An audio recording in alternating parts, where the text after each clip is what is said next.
नमस्कार, आप देख रहे हैं खबर फास्ट और मैं हूं जयपाल। तरन तारण की धुंध के बीच हम चुनावी जो सरगर्मी है उसका जायजा लेने आज हम पंजाब के जो तरन तारण जिला है वहां पर पहुंचे हैं। ये आप देख रहे हो जो बरगद का पेड़ है, इसको पंजाबी में जो बोर्ड बोलते हैं और बोर्ड के नाम से ये चौक प्रसिद्ध है जहां पर हम खड़े हैं इस समय। ये मेन चौक है जो तरन तारण की अगर बात की जाए, ये बोर्ड कम से कम 300 साल पुराना जो बताया जा रहा है। यहाँ की बात की जाए तो ये मशहूर चौक जो तरन तारण का है जहाँ पर हम इस समय खड़े हैं, और इस चौक को जो बोड़ी चौक बोलता है, पंजाबी में बरगद को बोड़ी बोलते हैं। और यहाँ की चुनावी जो रणनीति क्या है, क्या सरगर्मियाँ यहाँ पर चल रही हैं, जिसकी ग्राउंड रिपोर्ट जानने के लिए अब हम यहाँ पहुँच चुके हैं। यहाँ पर हम आपको एक ऐसी शख्सियत से मिलाते हैं जो चुनावी मैदान में अकेले ही कैंडिडेट, जो आज़ाद कैंडिडेट हैं, वो उतर चुके हैं।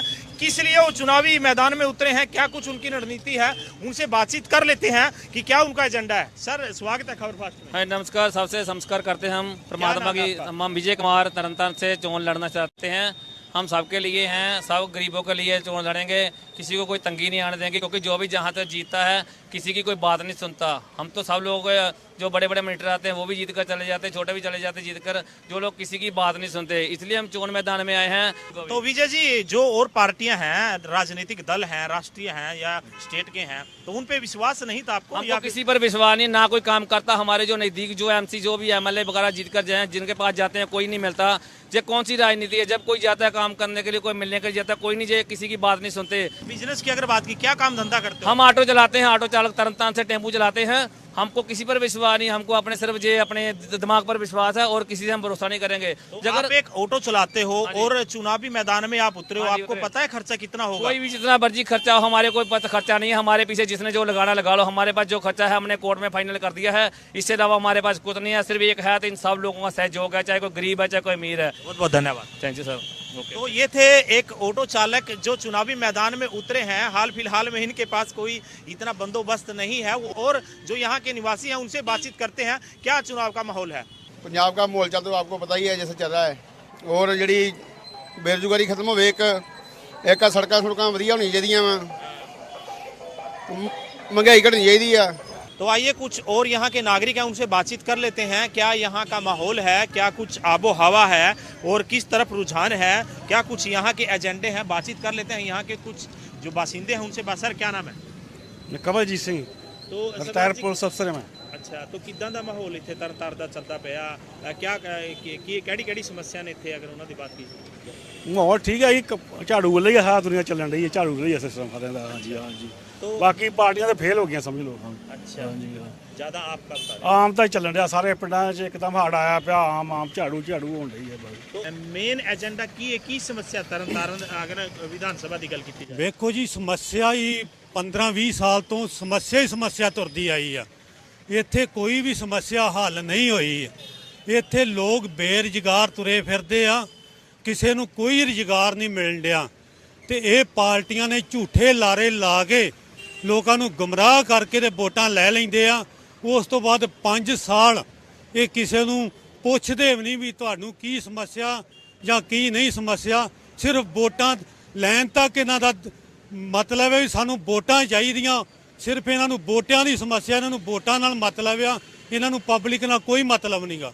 ਮੇਜਰ ਸਾਹਿਬ, 42 ਸਾਲ ਤੱਕੋ ਇੱਥੇ ਜੋ ਅਕਾਲੀ ਨੇ ਰਾਜ ਕੀਤਾ, ਉਸ ਤੋਂ ਬਾਅਦ ਫਿਰ ਕਾਂਗਰਸ ਆਈ, ਕਿੱਦਾਂ ਦੇ ਹਾਲਾਤ ਉਹ ਸੁਧਾਰਨ ਦੇ ਕਾਮਯਾਬ ਹੋਏ ਜਾਂ ਫਿਰ ਉਦਾਂ ਦੀ ਸਮੱਸਿਆ ਹੈ? ਵੇਖੋ ਜੀ, ਇਸ ਵਾਰ ਲੋਕੀ ਪੜ੍ਹੇ ਲਿਖੇ ਲੋਕ, ਜਿਹੜੇ ਲੋਕ ਜਾਗਰੂਕ ਹੋ ਚੁੱਕੇ ਆ, ਇਸ ਵਾਰ ਲੋਕੀ ਇਹ ਸੋਚਦੇ ਆ ਵੀ ਇਹਨਾਂ ਨੂੰ ਬੜੇ ਸਾਲ ਵੋਟਾਂ ਪਾਈਆਂ, ਸਿਰਫ 5 ਸਾਲ ਵਾਸਤੇ ਝਾੜੂ ਨੂੰ ਲਿਆਂਦਾ ਜਾਊਗਾ। ਜੇ ਝਾੜੂ ਨੇ ਇਹਨਾਂ ਵਾਲਾ ਕੰਮ ਕੀਤਾ ਜਾਂ ਝਾੜੂ ਨੇ ਬੇਈਮਾਨੀ ਇਹਨਾਂ ਵਾਂਗੂ ਕੀਤੀ, ਇਹਨਾਂ ਨੂੰ ਹਰਿਆਣੇ ਤੋਂ ਗਾਂਹ ਨਹੀਂ ਲੰਘਣ ਦੇਣਾ।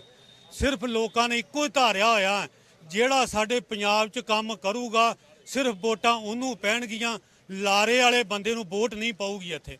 और भी ਜਿਹੜੇ राजनीतिक दल ने, जैसे कांग्रेस की गल की जाए, चाहे बीजेपी होए, चाहे और अन्य दल होए, तो उन्हां दी की तुसीं वेखदे हो? ਵੇਖੋ ਜੀ, ਬੀਜੇਪੀ ਨੇ ਤੇ ਦਿੱਲੀ ਬਾਰਡਰ ਦੇ ਉੱਤੇ 750 ਕਿਸਾਨ ਗੁਜ਼ਰ ਗਏ ਆ।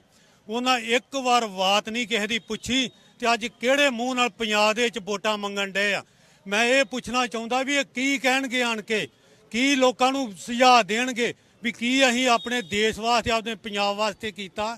ਮੈਨੂੰ ਤੇ ਇਸ ਗੱਲ ਦਾ ਮਹਿਸੂਸ ਕਰਨ ਡਿਆ ਵੀ ਇਹ ਕਹਿਣਗੇ ਕੀ ਆਣ ਕੇ ਇੱਥੇ।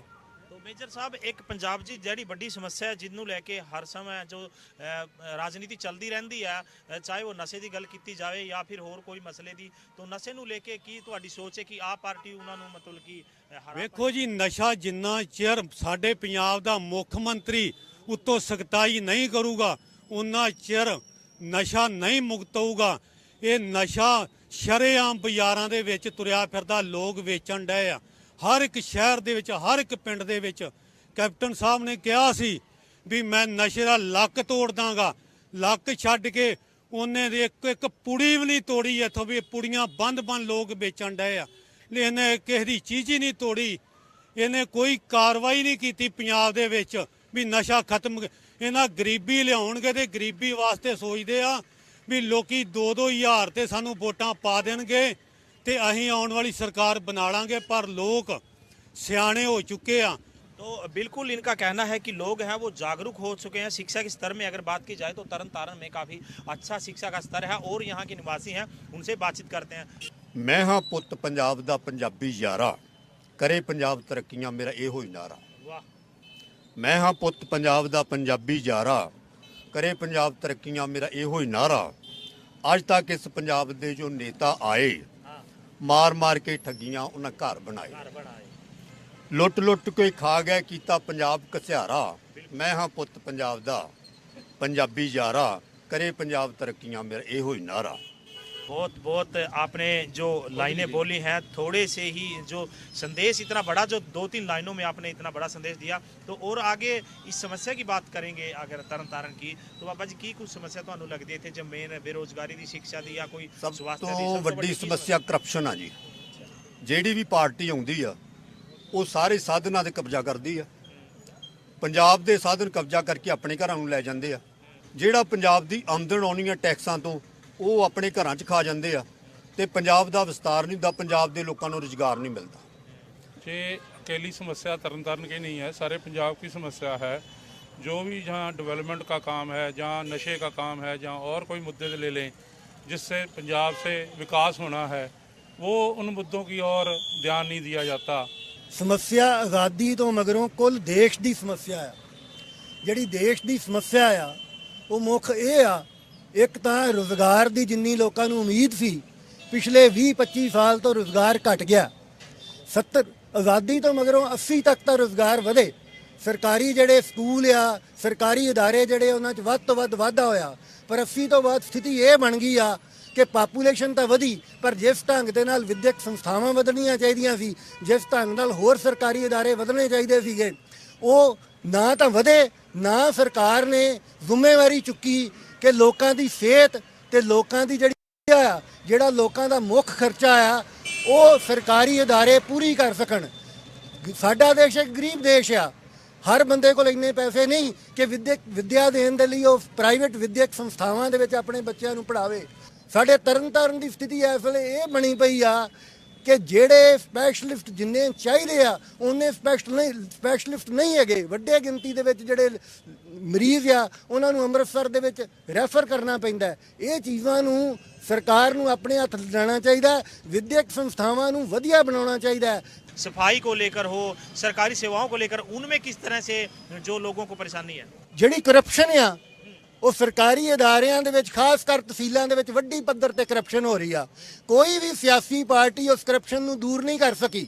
ਲੋਕਾਂ ਨੂੰ ਉਮੀਦ ਹੁੰਦੀ ਹੈ ਕਿ ਨਵੀਂ ਸਿਆਸੀ ਪਾਰਟੀ ਆਈ ਤੇ ਉਸ ਕਰਪਸ਼ਨ ਨੂੰ ਦੂਰ ਕਰੇਗੀ ਪਰ ਸਰਕਾਰਾਂ ਬਦਲ ਰਹੀਆਂ ਪਰ ਕਰਪਸ਼ਨ ਨੂੰ ਕੋਈ ਨੱਥ ਨਹੀਂ ਪਾ ਰਹੀ। ਜਦੋਂ ਇਲੈਕਸ਼ਨਾਂ ਆਉਂਦੀਆਂ ਤੇ ਲੋਕਾਂ ਨੂੰ ਕੁਝ ਨਾ ਕੁਝ ਲਾਭ ਮਿਲਦੇ ਆ। ਜਿਵੇਂ ਪੰਜਾਬ ਦੇ ਵਿੱਚ ਜਦੋਂ ਆਮ ਪਾਰਟੀ ਨੇ ਆਉਣ ਦੀ ਗੱਲ ਕੀਤੀ ਤੇ ਉਹਨਾਂ ਕਿਹਾ ਅਸੀਂ ਬਿਜਲੀ ਦੀ ਸਹੂਲਤ ਦੇਵਾਂਗੇ। ਮਜਬੂਰ ਹੋ ਕੇ ਚੰਨੀ ਸਾਹਿਬ ਨੂੰ ਕਾਂਗਰਸ ਨੂੰ ਵੀ ਇਮੀਡੀਏਟਲੀ ਲੋਕਾਂ ਦੇ ਬਿੱਲ ਘੱਟ ਕਰਨੇ ਪਏ। ਜਿਹੜੇ ਬਿੱਲ ਪਿਛਲੇ ਲੋਕਾਂ ਦੇ 4-4 5-5 ਹਜ਼ਾਰ ਦੇ ਆ ਰਹੇ ਸੀ ਉਹ ਬਿੱਲ 1000-2000 ਤੱਕ ਸੀਮਤ ਹੋ ਗਏ। ਇਹਦਾ ਮਤਲਬ ਕਿ ਡੈਮੋਕ੍ਰੈਟਿਕ ਸੈਟਅਪ ਜਿਹੜਾ ਵੋਟਾਂ ਦਾ ਰਾਜ ਆ ਜਮਹੂਰੀਅਤ ਦਾ ਰਾਜ ਆ ਉਹ ਲੋਕਾਂ ਨੂੰ ਕੁਝ ਨਾ ਕੁਝ ਅਧਿਕਾਰ ਦਿੰਦਾ ਕਿ ਸਰਕਾਰ ਤੇ ਦਬਾਅ ਪਾਉਣ ਤੇ ਕੁਝ ਨਾ ਕੁਝ ਚੀਜ਼ਾਂ ਆਪਣੀਆਂ ਸੋਲਵ ਕਰਨ। ਕਿੰਨੀ ਮਾੜੀ ਸਥਿਤੀ ਚੱਲ ਰਹੀ ਆ। ਇਹਦਾ ਹੱਲ ਚਾਹੀਦਾ ਆ। ਜਿਹੜੀਆਂ ਟੈਂਪਰੇਰੀ ਰੁਜ਼ਗਾਰ ਦੇ ਰਹੇ ਆ 10-10 ਹਜ਼ਾਰ ਤੇ ਲੋਕ 10-10 ਸਾਲ ਹਾਈਲੀ ਐਜੂਕੇਟਿਡ ਲੋਕ ਲੱਗੇ ਆ। ਇਸ ਮਸਲੇ ਦਾ ਸਰਕਾਰਾਂ ਹੱਲ ਨਹੀਂ ਕਰਦੀਆਂ ਤੇ ਦੇਸ਼ ਦੇ ਵਿੱਚ ਕੋਈ ਮਸਲਾ ਹੱਲ ਨਹੀਂ ਹੋ ਸਕਦਾ। ਸਤਿ ਸ੍ਰੀ ਅਕਾਲ ਜੀ। ਸਤਿ ਸ਼੍ਰੀ ਅਕਾਲ ਸਰ। ਸਭ ਤੋਂ ਪਹਿਲਾਂ ਮੈਂ ਚੈਨਲ ਦਾ ਵੈਲਕਮ ਕਰਦਾ। ਆਉਣ ਵਾਲੇ ਜਿਹੜੇ ਸਾਡੀ ਸਰਕਾਰ ਆ ਜਾਂ ਲੋਕਾਂ ਨੂੰ ਇਹ ਸਾਰੇ ਨੁਮਾਇੰਦੇ ਜਿਹੜੇ ਉਹਨਾਂ ਕੋਲ ਵੋਟਾਂ ਮੰਗਣ ਆਉਂਦੇ ਆ, ਉਹਨਾਂ ਕੋਲ ਇਹ ਪੁੱਟ ਅਪ ਕਰਨੀ ਚਾਹੀਦੀ ਗੱਲ। ਸਰਕਾਰ ਆ ਗਈ, ਸਰਕਾਰ ਆਪਣਾ ਕੰਮ ਕਰੇ। ਉਹ ਹਰ ਡਿਪਾਰਟਮੈਂਟ ਵਿੱਚ ਦਖਲਅੰਦਾਜ਼ੀ ਕਿਉਂ ਕਰਦੇ ਆ? ਪੁਲਿਸ ਨੂੰ ਆਪਣਾ ਕੰਮ ਨਹੀਂ ਕਰਨ ਦਿੱਤਾ ਜਾਂਦਾ, ਬਿਜਲੀ ਬੋਰਡ ਨੂੰ ਆਪਣਾ ਕੰਮ ਨਹੀਂ ਕਰਨ ਦਿੱਤਾ ਜਾਂਦਾ, ਤਹਿਸੀਲਾਂ ਵਾਲਿਆਂ ਨੂੰ ਆਪਣਾ ਕੰਮ ਨਹੀਂ ਕਰਨ ਦਿੱਤਾ ਜਾਂਦਾ, ਕਮੇਟੀ ਘਰਾਂ ਨੂੰ ਆਪਣਾ ਕੰਮ ਨਹੀਂ ਕਰਨ ਦਿੱਤਾ ਜਾਂਦਾ। ਤਰਨਤਾਰਨ ਦੀ ਮਿਊਨਿਸਪਲ ਕਮੇਟੀ ਦੇ ਵਿੱਚ ਇਸ ਵੇਲੇ ਇੰਨੀ ਬੁਰੀ ਹਾਲਤ ਆ, ਜਿਹੜੇ ਮੇਰੇ ਇੱਕ ਦੋ ਬੰਦੇ ਵਾਕਫ ਨੇ, ਉਹ ਇੱਕ ਰੇਹੜੀ ਵਾਲਾ ਮੇਰੇ ਗਲ ਲਾ ਕੇ ਰੋ ਪਿਆ 3 ਦਿਨ ਪਹਿਲਾਂ। ਉਹਦੇ ਕੋਲ ਪੈਸੇ ਲੈ ਗਏ, 6 ਮਹੀਨੇ ਹੋ ਗਏ ਚੱਕਰ ਕੱਢ ਰਿਹਾ। ਉਹ ਕਹਿੰਦਾ ਮੇਰੀ ਪ੍ਰਾਪਰਟੀ ਐਂਟਰ ਨਹੀਂ ਕਰ ਰਹੇ। ਇਹ ਬਹੁਤ ਜ਼ਿਆਦਾ ਚੈਨਲਸ ਤੇ ਗੱਲ ਆਈ ਆ। ਮੈਂ ਮਾਨਯੋਗ ਡੀਸੀ ਸਾਹਿਬ ਨੂੰ ਵੀ ਬੇਨਤੀ ਕਰਨੀ ਚਾਹੁੰਦਾ, ਜੇ ਇਸ ਵੇਲੇ ਸਰਕਾਰ ਕੋਈ ਨਹੀਂ ਹੈ, ਤੁਸੀਂ ਤਰਨਤਾਰਨ ਦੇ ਪ੍ਰਸ਼ਾਸਕ ਹੋ, ਮੇਰੀਆਂ ਘੱਟੋ ਘੱਟ 12 ਆਰਟੀਆਈਜ਼ ਲੋਕਾਂ ਦੇ ਇਸ਼ੂਜ਼ ਦੀਆਂ ਪੈਂਡਿੰਗ ਪਈਆਂ ਵਾ, ਔਰ ਨਾ ਤਰਨਤਾਰਨ ਡੀਸੀ ਦਫ਼ਤਰ ਵਿੱਚ, ਨਾ ਐਸਡੀਐਮ ਤਰਨਤਾਰਨ ਦਫ਼ਤਰ ਵਿੱਚ, ਨਾ ਮਿਊਨਿਸਪਲ ਕਮੇਟੀ ਦਫ਼ਤਰ ਵਿੱਚ ਕਿਸੇ ਆਰਟੀਆਈ ਦਾ ਕੋਈ ਜਵਾਬ ਨਹੀਂ ਦਿੱਤਾ ਜਾਂਦਾ। ਪੋਲੀਟੀਕਲ ਲੋਕ ਸਾਰੀਆਂ ਪਾਰਟੀਆਂ ਦੇ, ਮੈਂ ਪਾਰਟਿਕੂਲਰ ਕਿਸੇ ਦਾ ਨਾਂ ਵੀ ਲਵਾਂ, ਪੰਜਾਬ ਦੇ ਲੋਕ ਬਹੁਤ ਸਿਆਣੇ ਨੇ। ਉਹ ਲੋਕਾਂ ਨੂੰ ਉਹਨਾਂ ਦੇ ਮੇਨ ਮੁੱਦਿਆਂ ਤੋਂ ਧਿਆਨ ਹਟਾ ਕੇ ਲੋਕਾਂ ਦੀ ਫਿਰਕੂ ਸੁਹਿਰਦਤਾ ਨੂੰ ਖਤਮ ਕਰਨਾ ਚਾਹੁੰਦੇ ਨੇ। ਜਿਹੜੇ ਸਾਰੀਆਂ ਪਾਰਟੀਆਂ ਦੇ ਲੋਕ ਕਹਿ ਰਹੇ ਨਵਾਂ ਪੰਜਾਬ ਬਣੇਗਾ, ਔਰ ਉਹ ਮੈਂ ਇਸ ਪਲੇਟਫਾਰਮ ਤੋਂ, ਮੇਰਾ ਨਾਮ ਸੁਖਦੀਪ ਸਿੰਘ ਆ, ਆਰੇ ਵਾਲੀ ਗਲੀ 'ਚ ਮੇਰਾ ਘਰ ਆ, ਜਿਹੜਾ ਮਰਜ਼ੀ ਮੇਰੇ ਨਾਲ ਕੰਟੈਕਟ ਕਰੇ, ਮੈਨੂੰ ਆਪਣਾ ਵਿਜ਼ਨ ਦੱਸੇ, ਉਹ ਨਵਾਂ ਪੰਜਾਬ ਕਿਵੇਂ ਬਣਾਉਣਗੇ। ਮੈਂ ਤਾਂ ਸਿਰਫ ਇਹੋ ਬੇਨਤੀ ਕਰਦਾ ਕਿ ਜਿੰਨੀਆਂ ਸਰਕਾਰਾਂ ਹਾਲੇ ਤੱਕ ਆਈਆਂ, 58 ਸਾਲ ਮੇਰੀ ਉਮਰ ਆ, ਇਹਨਾਂ ਨੇ ਸਾਰਿਆਂ ਨੇ ਇਹ ਲਾਲਚ ਦਿੱਤੇ ਕਿ ਤੁਹਾਨੂੰ ਆਹ ਸਬਸਿਡੀਆਂ ਦੇਵਾਂਗੇ, ਤੁਹਾਨੂੰ ਆਹ ਸਬਸਿਡੀਆਂ ਦੇਵਾਂਗੇ। ਕਿਸੇ ਸਰਕਾਰ ਨੇ ਇਹ ਨਹੀਂ ਸਾਡੀ ਆਉਣ ਵਾਲੀ ਪੀੜ੍ਹੀ ਨੂੰ ਦੱਸਿਆ ਕਿ ਤੁਹਾਨੂੰ ਕੰਮ ਦਿੱਤਾ ਜਾਊਗਾ, ਤੁਹਾਨੂੰ ਕੰਮ ਕਰਨਾ ਸਿਖਾਇਆ ਜਾਊਗਾ, ਤੇ ਫਿਰ ਉਹ ਨਾ ਇਹ ਸਬਸਿਡੀਆਂ ਦੇ ਚੱਕਰਾਂ ਜਨਤਾ ਨੂੰ ਲੁੱਟ ਕੇ ਖਾਂਦੇ ਆ। ਭਾਵੇਂ ਕਾਂਗਰਸ ਆਏ ਤੇ ਭਾਵੇਂ ਅਕਾਲੀ ਦਲ, ਹਾਲੇ ਤੱਕ 2 ਹੀ ਸਰਕਾਰਾਂ ਆਈਆਂ ਵਾ, ਇਹਨਾਂ ਦੋਵਾਂ ਨੇ ਲੁੱਟ ਕੇ ਖਾਧਾ ਇੰਨਾ ਕਿ ਜ਼ਿਆਦਾ ਕਿ ਜਨਤਾ ਨੂੰ ਕੋਈ ਇਹ ਨਹੀਂ ਕਿਹਾ ਗਿਆ ਕਿ ਤੁਹਾਨੂੰ ਕੰਮ ਸਿਖਾਉਂਦੇ ਆ ਤੇ ਤੁਸੀਂ ਆਹ ਕੰਮ ਕਰਿਓ।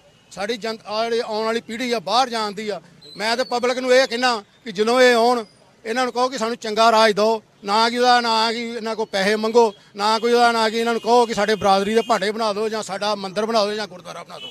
ਇਹ ਜਿਹੜੇ ਆਉਂਦੇ ਆ ਜਿੰਨੇ ਵੀ, ਇਹ ਸਾਰੇ ਤੁਹਾਨੂੰ ਲੁੱਟਣ ਆਉਂਦੇ ਜੇ। ਮੈਂ ਤਾਂ ਬੇਨਤੀ ਇਹ ਕਰਨਾ ਚਾਹੁੰਦਾ ਕਿ ਜਨਤਾ ਨੂੰ ਇਹਨਾਂ ਨੂੰ ਇਹ ਪੁੱਛਣਾ ਚਾਹੀਦਾ ਕਿ ਜਦੋਂ ਵੀ ਤੁਸੀਂ ਵਾਅਦੇ ਕਰਦੇ ਜੇ, ਜਿਹੜਾ ਮੈਨੀਫੈਸਟੋ ਲਿਆਉਂਦੇ ਜੇ, ਉਹਨੂੰ ਜਦੋਂ ਸਰਕਾਰ ਬਣਨ ਤੋਂ 6 ਮਹੀਨੇ ਬਾਅਦ ਲਾਗੂ ਕਰੋ। ਲਾਸਟ ਤੇ ਕਰਦੇ ਆ ਅਸੀਂ ਤੁਹਾਡਾ ਉਹ ਕਰਤਾ, ਤੁਹਾਡਾ ਉਹ ਕਰਤਾ, ਕਰਦੇ ਕੀ ਮੈਨੂੰ ਇਹ ਨਹੀਂ ਸਮਝ ਲੱਗਦੀ। ਆਪਣੀਆਂ ਜੇਬਾਂ ਹੀ ਵਿਕਾਸ ਤੇ ਆਪਣੀਆਂ ਜੇਬਾਂ ਦਾ ਵਿਕਾਸ ਹੁੰਦਾ ਪਿਆ ਵਾ, ਨਾ ਕਿ ਉਹਦਾ ਨਾ ਕਿ ਕਿਸੇ ਜਨਤਾ ਦਾ ਵਿਕਾਸ ਹੁੰਦਾ। ਜਨਤਾ ਦੇ ਵਿਚਾਰੀ ਧੱਕੇ ਹੀ ਖਾਂਦੀ ਰਹਿੰਦੀ ਹੈ। ਜਿਹੜੇ ਵੀ ਆਉਂਦੇ ਆ ਸਾਨੂੰ ਮੁੰਡੇ ਦੇ ਜਾਂਦੇ ਆ, ਆਹ ਕਰਾਂਗੇ, ਕਰਦੇ ਕੁਰਦੇ ਕੁਛ ਨਹੀਂ ਗੇ। ਅਸੀਂ ਤੇ ਆਪਣੇ ਭੈਣ ਭਰਾਵਾਂ ਨੇ ਇਹੋ ਹੀ ਕਿਹਾ ਵਾ ਵੀ 2 ਰੁਪਏ ਦੀ ਕਣਕ ਨਾ ਲਓ, ਆਪਣੀਆਂ ਨੌਕਰੀਆਂ ਮੰਗੋ, ਨੌਕਰੀਆਂ ਤੇ ਲੱਗੋ, ਵਿਗੋ ਨਾ। ਤੁਸੀਂ 2 ਰੁਪਏ ਹੀ ਵਿਗੇ ਜੇ। ਤੁਸੀਂ ਤੁਹਾਨੂੰ ਦੇ ਲੋਕਾਂ ਪਾਗਲ ਬਣਾਇਆ ਨਾਲ ਮੰਤਰੀਆਂ ਨੇ ਪਾਗਲ ਬਣਾਇਆ ਤੁਹਾਨੂੰ 2 ਰੁਪਏ ਦੇ ਨਾ ਵਿਗੋ। ਕੋਈ ਕੰਮ ਕਰਾਓ, ਕੋਈ ਨੌਕਰੀਆਂ ਪੇਸ਼ੀਆਂ ਲਓ। ਕਿਉਂ ਸਾਡੇ PPMMA ਕੀਤੀ ਬੱਚਿਆਂ ਨੇ, ਸੜਕਾਂ ਧੱਕੇ ਖਾਂਦੇ ਫਿਰਦੇ, ਦਿਹਾੜੀਆਂ ਕਰਦੇ ਫਿਰਦੇ ਆ, ਸਾਡੇ ਕੋਲ ਵੋਟਾਂ ਲੈ ਜਾਂਦੇ। ਪਰ ਇਹ ਗੱਲ ਨਹੀਂ ਹੁਣ ਬਾਨੀ, ਹੁਣ ਬੜੇ ਲੋਕ ਸਿਆਣੇ ਹੋ ਗਏ ਆ, ਹੁਣ ਇਹ ਗੱਲ नहीं जे बानी। वाहिगुरु जी का खालसा, वाहिगुरु जी की फतेह।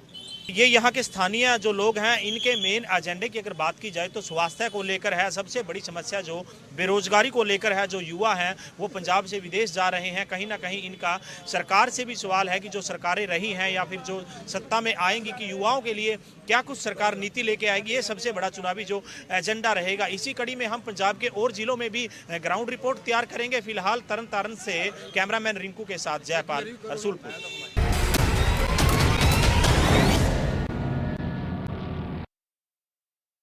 रूप मंत्रा आयुर्वेदिक फेस वॉश, इसमें है क्यूकम्बर के प्योर एक्सट्रैक्ट्स जो नेचुरली चेहरे को मॉइस्चराइज रखे। ये कोई कॉस्मेटिक नहीं, आयुर्वेदिक औषधि है।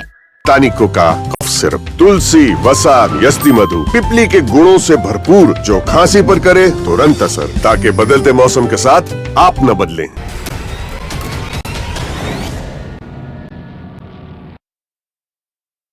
तरन तारण की राजनीति जानने के लिए अब हम मौजूद हैं जो कांग्रेस से यहाँ कैंडिडेट है डॉक्टर धर्मवीर जी, उनके साथ हम इस समय मौजूद हैं। क्या कुछ उनके एजेंडे रहेंगे और क्या कुछ जनता का रिस्पॉन्स है। सर स्वागत है खरफास्ट। Thank you. डॉक्टर साहब सबसे पहले पूछना चाहेंगे जो पिछले अपने कार्यकाल में क्या क्या ऐसे जो तरन तारण की अगर बात की जाए, क्या क्या जो विकास कार्य करवाए जिनको जनता याद करती।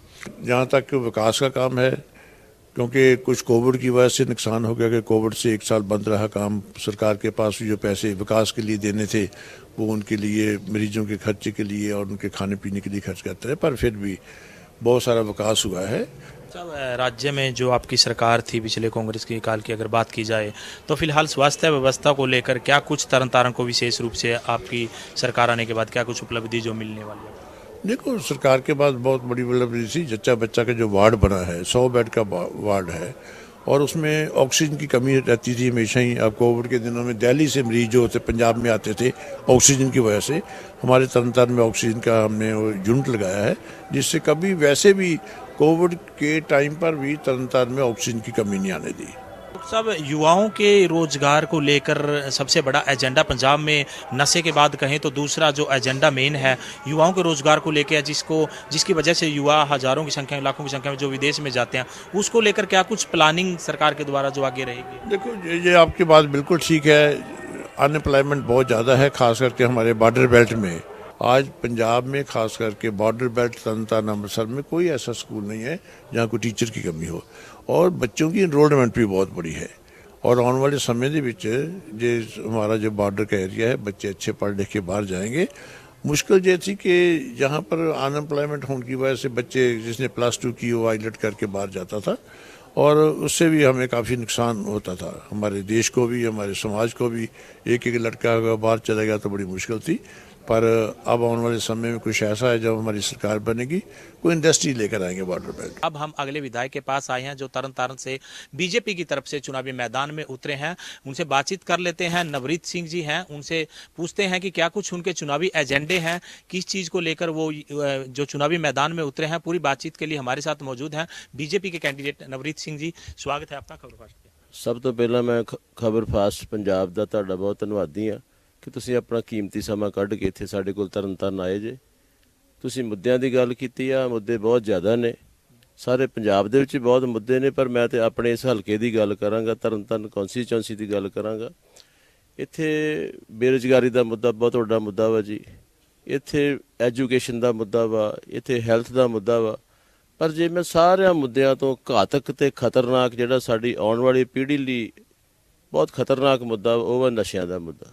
ਜਿਹੜੇ ਤੁਸੀਂ ਹੁਣ ਗਰਾਊਂਡ ਦੇ ਵਿੱਚ ਜਾਂਦੇ ਹੋ ਤਾਂ ਜਿੱਦਾਂ ਤੁਹਾਨੂੰ ਪਤਾ ਹੈ ਕਿ ਬੀਜੇਪੀ ਦਾ ਪਹਿਲਾਂ ਜੋ ਕਿਸਾਨ ਵਿਰੋਧ ਕਰਦੇ ਆਇਆ, ਜਿਹਦੇ ਨਾਲ ਦਿੱਲੀ 'ਚ ਬੈਠੇ ਹੀ ਪਿਛਲੇ 1.5-2 ਸਾਲ ਤੇ 700 ਤੋਂ ਜ਼ਿਆਦਾ ਸ਼ਹਾਦਤ ਹੋਈ, ਤਾਂ ਕਿੱਦਾਂ ਦਾ ਮਤਲਬ ਕਿ ਵਿਰੋਧ ਤੇ ਕੋਈ ਵੇਖਣੇ ਤੋਂ ਮਿਲਦਾ ਕੋਈ ਗਰਾਊਂਡ ਤੇ?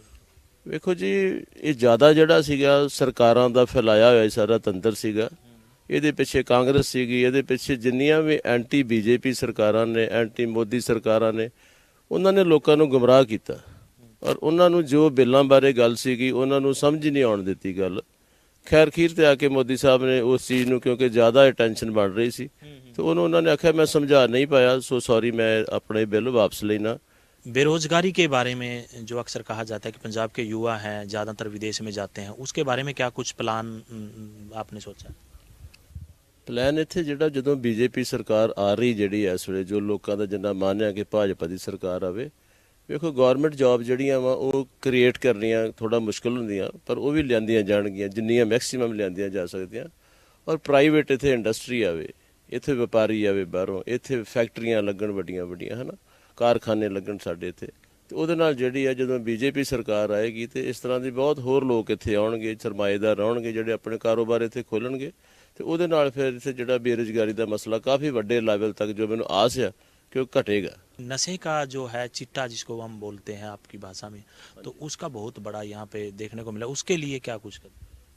चिट्टे ਦਾ ਧੰਦਾ ਜਿਹੜਾ ਬਹੁਤ ਇੱਥੇ ਜ਼ਬਰਦਸਤ ਚੱਲ ਰਿਹਾ ਜੀ, ਔਰ ਇਹ ਸਭ ਤੋਂ ਖਤਰਨਾਕ ਹੈ ਕਿਉਂਕਿ ਇਹ ਯੁਵਾ ਦੇ ਨਾਲ ਜੁੜਿਆ ਵਾ, ਇਹ ਉਹਨਾਂ ਦੇ ਮਾਂ ਪਿਓ ਦੇ ਨਾਲ ਜੁੜਿਆ ਵਾ। ਬੇਰੁਜ਼ਗਾਰੀ ਨੂੰ ਅਸੀਂ ਥੋੜੇ ਲੈਵਲ ਤੱਕ ਕਿਤੇ ਬਰਦਾਸ਼ਤ ਕਰ ਸਕਦੇ ਹਾਂ, ਕੋਈ ਹੈਲਥ ਦੇ ਇਸ਼ੂ ਨੂੰ ਵੀ ਥੋੜਾ ਬਹੁਤ ਬਰਦਾਸ਼ਤ ਕੀਤਾ ਜਾ ਸਕਦਾ, ਪਰ ਜਿਹੜਾ ਨਸ਼ੇ ਦੇ ਵਿੱਚ ਇੱਕ ਵਾਰੀ ਬੱਚਾ ਪੈ ਗਿਆ, ਉਹਦੇ ਮਾਂ ਪਿਓ ਦਾ ਲੱਕ ਟੁੱਟ ਜਾਂਦਾ ਉਸੇ ਦਿਨ ਜਦੋਂ ਉਹਨੂੰ ਪਤਾ ਲੱਗਦਾ ਕਿ ਮੇਰੇ ਬੱਚੇ ਨੇ ਇਹੋ ਜਿਹਾ ਨਸ਼ਾ ਖਾ ਲਿਆ ਜਿਹੜਾ ਛਡਾਇਆ ਨਹੀਂ ਜਾ ਸਕਦਾ। ਔਰ ਇਹਦੇ ਨਸ਼ਿਆਂ ਦੇ ਪਿੱਛੇ ਜਿਹੜੇ ਇਹਨਾਂ ਦੇ ਵਪਾਰੀ ਆ, ਜਿਹੜੇ ਸੌਦਾਗਰ ਆ, ਜਿਹੜੇ ਗੁੰਡੇ ਵੇਚ ਰਹੇ ਆ ਇੱਥੇ, ਇਹਨਾਂ ਦੇ ਪਿੱਛੇ ਪੋਲੀਟੀਕਲ ਲੀਡਰ ਆ, ਜਿਹੜੇ ਲੋਕ ਸਾਡੀਆਂ ਭੈਣਾਂ ਦੇ ਪਰਸਾਂ ਨੂੰ ਲਾ ਕੇ ਦੌੜ ਰਹੇ ਵਾ। ਉਹ ਇੱਥੇ ਅਸੀਂ ਅਕਸਰ ਵੇਖਦੇ ਹਾਂ ਸ਼ਹਿਰ ਦੇ ਵਿੱਚ, ਮੇਰਾ ਖਿਆਲ 100 ਚੋਰੀ ਰੋਜ਼ ਦੀ ਹੋ ਰਹੀ, ਇਸ ਤਰ੍ਹਾਂ ਦੀ ਜਿਹੜੀ ਆ ਵਾਰਦਾਤਾਂ ਹੋ ਰਹੀਆਂ। ਬੀਜੇਪੀ ਸਰਕਾਰ ਆਊਗੀ, ਜਿਵੇਂ ਉੱਥੋਂ ਦੀ ਤਰਜ਼ ਤੇ ਜਿਵੇਂ ਯੋਗੀ ਸਾਹਿਬ ਨੇ ਉੱਥੋਂ ਸਫਾਈ ਕੀਤੀ ਆ, ਅਸੀਂ ਵੀ ਇੱਥੇ ਗੁੰਡਿਆਂ ਨੂੰ ਜਿਹੜਾ ਵਾ ਬਿਲਕੁਲ ਇੱਥੋਂ ਦੀ ਸਫਾਈ ਕੀਤੀ ਜਾਊਗੀ। सर आप पार्टी है वो अब की बार पंजाब में जो चुनावी चिन्ह पे अपने पे उतरी है आपके कैंडिडेट को लेके, और वो दावा कर रही है कि हम अब की बार जो पंजाब को फतेह करके आएंगे, उसके बाद हरियाणा का नंबर है, तो क्या सोचते हैं पंजाब? ਵੇਖੋ ਜੀ, ਜਿਹੜੀ ਆਮ ਆਦਮੀ ਪਾਰਟੀ ਦੀ ਤੁਸੀਂ ਗੱਲ ਕੀਤੀ ਹੈ, ਆਮ ਆਦਮੀ ਪਾਰਟੀ ਵੱਲ ਲੋਕਾਂ ਦਾ ਰੁਝਾਨ ਹੋਣ ਦਾ ਇੱਕ ਹੀ ਮਕਸਦ ਸੀਗਾ ਕਿ ਲੋਕ ਕਾਂਗਰਸ ਤੋਂ ਤੇ ਅਕਾਲੀਆਂ ਤੋਂ ਬਹੁਤ ਪਰੇਸ਼ਾਨ ਸੀਗੇ। ਇਹਨਾਂ ਦੀ ਲੁੱਟਮਾਰ ਤੋਂ, ਇਹਨਾਂ ਦੇ ਧੱਕਿਆਂ ਤੋਂ, ਇਹਨਾਂ ਦੇ ਨਜਾਇਜ਼ ਪਰਚਿਆਂ ਤੋਂ, ਇਹਨਾਂ ਦੀ ਰਿਸ਼ਵਤਖੋਰੀ ਤੋਂ, ਇਹਨਾਂ ਦੇ ਨਸ਼ੇ ਵਿਕਾਉਣ ਤੋਂ। ਔਰ ਹੁਣ ਜਿਹੜਾ ਵਾ ਉਹ ਸਾਰਾ ਜਿਹੜਾ ਬਦਲ ਸਿਰਫ ਉਹਨਾਂ ਨੇ ਕੁਝ ਆਮ ਆਦਮੀ ਪਾਰਟੀ ਨੇ ਇੱਥੇ ਸਾਡੇ ਪੰਜਾਬ 'ਚ ਕੁਝ ਕਰਕੇ ਵਿਖਾਇਆ ਨਹੀਂਗਾ, ਕਿਉਂਕਿ ਉਹਨਾਂ ਦੀ ਸਰਕਾਰ ਹੀ ਨਹੀਂ ਆਈ ਇੱਥੇ। ਔਰ ਦਿੱਲੀ 'ਚ ਉਹਨਾਂ ਨੇ ਝੂਠ ਬੋਲਿਆ, ਇੱਥੇ ਕੁਝ ਕਹਿ ਰਹੇ ਆ, ਦਿੱਲੀ 'ਚ ਉਹਨਾਂ ਨੇ ਕੁਝ ਕੀਤਾ ਨਹੀਂਗਾ ਜੀ, ਕਰਕੇ ਨਹੀਂ ਵਿਖਾਇਆ। ਸੋ ਜਿਹੜੇ ਨਾਰਾਜ਼ ਲੋਕ ਸੀ ਉਹ ਆਪ ਵਾਲੇ ਪਾਸੇ ਗਏ ਆ। ਸੈਂਟਰ ਦੇ ਵਿੱਚ ਭਾਜਪਾ ਦੀ ਸਰਕਾਰ ਹੈ, ਮੋਦੀ ਸਰਕਾਰ ਹੈ, 2014 ਤੋਂ ਬਹੁਤ ਵਧੀਆ ਤਰੀਕੇ ਚੱਲ ਰਹੀ ਹੈ, ਕੋਈ ਘਟਾਲਾ ਨਹੀਂ, ਕੋਈ ਰਿਸ਼ਵਤਖੋਰੀ ਨਹੀਂ। ਦੇਸ਼ ਜਿਹੜਾ ਵਾ ਉਹ ਪਹਿਲਾਂ ਨਾਲੋਂ ਕਿੰਨੇ ਵੱਡੇ ਲੈਵਲ ਤੇ ਪਹੁੰਚ ਗਿਆ, ਕਿੰਨੀ ਤਰੱਕੀ ਕੀਤੀ ਹੈ ਦੇਸ਼ ਨੇ, ਦੇਸ਼ ਮਜ਼ਬੂਤ ਹੋ ਰਿਹਾ ਵਾ। ਔਰ ਜੇ ਸਾਡੇ ਪੰਜਾਬ ਦੇ ਵਿੱਚ ਹੁਣ ਜੋ ਮੈਂ ਵੇਖ ਰਿਹਾ ਕਿ ਵੋਟਰਾਂ ਦਾ ਬਹੁਤ ਮਨ ਆ ਕਿ ਇੱਥੇ ਵੀ ਬੀਜੇਪੀ ਦੀ ਸਰਕਾਰ ਲਿਆਂਦੀ ਜਾਵੇ, ਸੈਂਟਰ 'ਚ ਵੀ ਸਾਡੀ ਸਰਕਾਰ ਆ, ਪੰਜਾਬ 'ਚ ਵੀ ਸਾਡੀ ਸਰਕਾਰ ਹੋਊਗੀ, ਡਬਲ ਇੰਜਣ ਦੀ ਸਰਕਾਰ ਹੋਊਗੀ। ਪੰਜਾਬ ਜਿਹੜਾ ਵਾ ਦਿਨ ਦੁਗਣੀ ਤੇ ਰਾਤ ਚੌਗੁਣੀ ਤਰੱਕੀ ਕਰੂਗਾ, ਇਹ ਮੈਨੂੰ पूरा विश्वास है। फिलहाल इन्होंने वोटरों से भी यही कहा है कि जो आने वाली जो चुनाव का समय है उस समय सोच समझकर ही अपने मतदान का जो इस्तेमाल करें। ये फिलहाल समय ही बताएगा कि वोटर किस ओर अपना रुख करते हैं। पंजाब में जो चुनाव की सरगर्मियां वो तेज हो गई हैं, इसकी हम धरातल की सच्चाई जानने पंजाब के तरन तारण जिले में जो पहुंचे हैं, जहां पर आम आदमी पार्टी के जो कैंडिडेट हैं वो हमारे साथ मौजूद हैं, डॉक्टर कश्मीर सिंह जी। उनसे बातचीत कर लेते हैं क्या कुछ यहाँ का माहौल है, और आम आदमी पार्टी की अगर बात की जाए क्या कुछ सिचुएशन है यहाँ पर। जो अच्छी प्रभाव वाले लोग हैं वो सभी आम आदमी पार्टी में आज आ रहे हैं। बहुत अच्छा माहौल बना है। लोग जो है वो रवायती पार्टियों से तंग आ चुके हैं। वो चाहते हैं कि जल्दी से जल्दी चुनाव हो और हम आम आदमी पार्टी को वोट डालकर आम आदमी पार्टी की सरकार बनाएं। डॉक्टर साहब, जो चुनावी मुद्दा एक अहम रहा है, जो किसान आंदोलन को लेकर अगर देखा जाए तो कितना असर आप मानते हैं किसान आंदोलन का इस इलेक्शन में देखने को मिलेगा? आम आदमी पार्टी की दिल्ली सरकार ने किसानों की जीत में बहुत बड़ा योगदान पाया और आज किसान जो है वो हमारे साथ चल रहे हैं, आम आदमी पार्टी को उत्साहित कर रहे हैं, आम आदमी पार्टी का साथ दे रहे हैं। अगर पंजाब की बात की जाए तो पहला जो कांग्रेस का राज देख लिया और जो अकाली दल है उनका राज देख लिया, क्या कुछ उम्मीदें हैं लोगों की आम आदमी पार्टी को लेकर कि क्या कुछ नया लेके आएंगे, क्या कुछ एजेंडे को वो आगे रखकर चल रहे हैं? जो पहले कांग्रेस ने राज किया, अकाली दल ने राज किया, जो वो पार्टी थी उनका विकास का एजेंडा ही और था। वो विकास गलियों नालियों को में ईंटें उखेड़ कर उनको फिर लगा देना, जहाँ लोगों को और लालच देकर सरकारें बना लेना, झूठे उनके साथ वादे करके भूल जाना, तो कोई भी लोगों की भलाई के नाम काम ना करना, वो उसको विकास समझते थे कि हमने गली बना दिया है, ये विकास है। लेकिन आम आदमी पार्टी जो असली विकास मानती है, मनुखी स्रोतों का विकास होता है। सो इसमें जो है सेहत आती है, अच्छी सेहत लोगों की हो, अच्छी पढ़ाई उन्हें मिले, अच्छा रोजगार मिले। इनका मेन एजेंडा जो आम आदमी पार्टी की अगर बात की जाए तो नशे के खिलाफ है, क्योंकि पंजाब में नशे की अगर बात की जाए तो वो सबसे बड़ी समस्या है। तरन तारण जिले से खबर फास्ट के लिए जयपाल।